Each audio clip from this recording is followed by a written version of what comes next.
Assalamualaikum warahmatullahi wabarakatuh.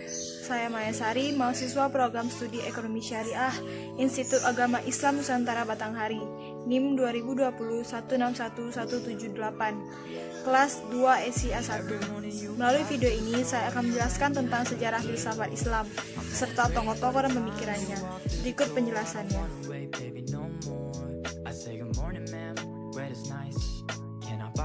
Sejarah filsafat Islam. Pemikiran filsafat masuk ke dalam Islam melalui filsafat Yunani yang dijumpai kaum muslimin pada abad ke-8 Masehi atau abad ke-2 Hijriah di Suriah, Mesopotamia, Persia, dan Mesir. Dalam ensiklopedia Islam terbitan Baru Fanhub dijelaskan bahwa kebudayaan dan filsafat Yunani masuk ke daerah-daerah tersebut melalui ekspansi Alexander Agung, penguasa Makedonia pada tahun 336 sampai 353 sebelum Masehi. Setelah mengalahkan Darius pada abad ke-4 sebelum Masehi di kawasan Arbela sebelah timur Tigris. Kelahiran filsafat Islam tidak terlepas dari adanya usaha penerjemahan naskah-naskah ilmu filsafat dan berbagai cabang ilmu pengetahuan ke dalam bahasa Arab yang telah dilakukan sejak masa klasik Islam.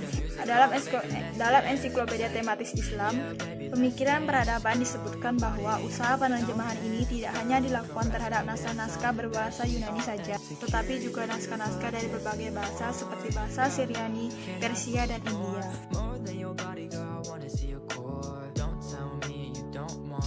Selanjutnya yaitu periodisasi perkembangan filsafat Islam. Yang pertama itu periode awal perkembangan filsafat Islam. Perkembangan filsafat Islam pada periode awal ini adalah pemikiran mengenai filsafat pendidikan yang merupakan perwujudan dari kandungan ayat-ayat Al-Quran dan Al-Hadis yang keseluruhannya membentuk kerangka umum ideologi Islam. Pada periode kehidupan Rasulullah SAW terbentuk pemikiran pendidikan yang bersumber dari Al-Quran dan Hadis secara murni. Yang kedua yaitu periode klasik. Periode ini mencakup tentang rasa panca pemerintahan Khulafa ar-Rasyidin hingga awal masa imperialis. Pada awal periode klasik, tampak muncul sejumlah pemikiran tentang pendidikan yang disesuaikan dengan tempat serta waktu. Periode selanjutnya yaitu periode modern.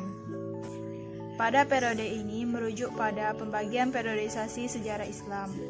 Puncak pemikiran filsafat pendidikan Islam pada masa periode modern terangkum dalam Konferensi Pendidikan Islam Sedunia pada tahun 1977 sebagai awal pencetusan konsep tentang penanganan pendidikan Islam. Selanjutnya di Islamabad pada tahun 1980 menghasilkan pedoman tentang pembuatan pola kurikulum.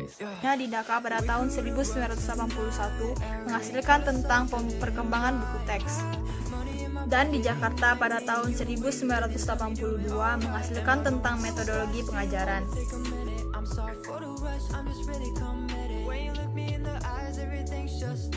Berikut ini merupakan tokoh-tokoh sejarah filsafat Islam beserta pemikirannya. Yang pertama yaitu Al-Kindi, hidup pada tahun 796 sampai 823 Masehi pada masa Khalifah Al-Ma'mun dan Al-Mu'tasim. Al-Kindi menganut aliran Al-Mu'tazilah dan kemudian belajar filsafat. Menurut Al-Kindi, filsafat yang paling tinggi adalah filsafat tentang Tuhan. Kata Al-Kindi, filsafat yang termulia dan tertinggi derajatnya adalah filsafat utama, yaitu ilmu tentang yang benar pertama, yang menjadi sebab dari segala yang benar. Masih menurut Al-Kindi, kebenaran ialah bersesuaian dengan apa yang ada di dalam akal dan yang ada di luar akal. Yang kedua yaitu Al-Farabi. Al-Farabi hidup pada tahun 870 sampai 950 Masehi. Beliau meninggal pada usia 80 tahun. Filsafatnya yang terkenal adalah teori emanasi atau pancaran. Menurut Al-Farabi, alam terjadi dengan cara emanasi atau pancaran dari Tuhan yang berubah menjadi suatu maujud.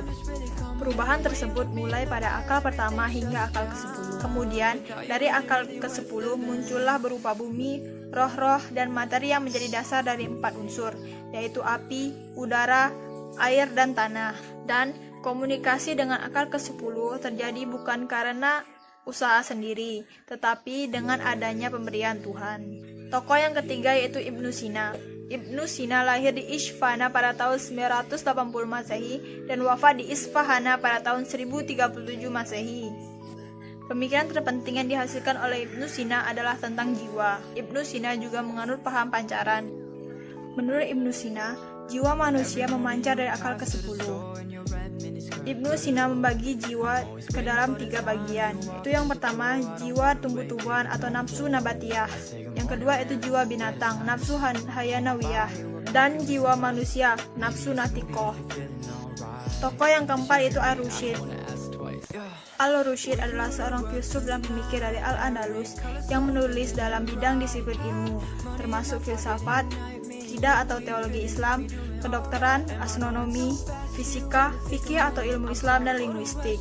Dalam buku Fasl al-Maqal, Ibnu Rusyid memaparkan bahwa filsafat yang merupakan metode pengambilan kesimpulan yang berdasarkan akal dan cara cermat tidak mungkin bertentangan dengan ajaran Islam. Ia juga berpendapat bahwa Al-Quran menganjurkan umat Islam untuk mempelajari filsafat, karena mempelajari alam akan mendekatkan seseorang dengan Sang Pencipta. Dari beberapa kajian para tokoh-tokoh filsafat Muslim yang saya sebutkan, filsuf Muslim dalam pemikirannya selalu bersandar kepada Tuhan. Meskipun rasio yang digunakan bersifat bebas dan radikal, namun masih terkendali oleh wahyu yang merupakan pangkal dari ajaran agama Islam. Demikian penjelasan tentang materi sejarah filsafat Islam beserta tokoh-tokoh dan pemikirannya yang dapat saya sampaikan.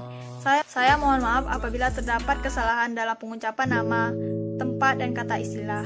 Saya akhiri. Wassalamualaikum warahmatullahi wabarakatuh.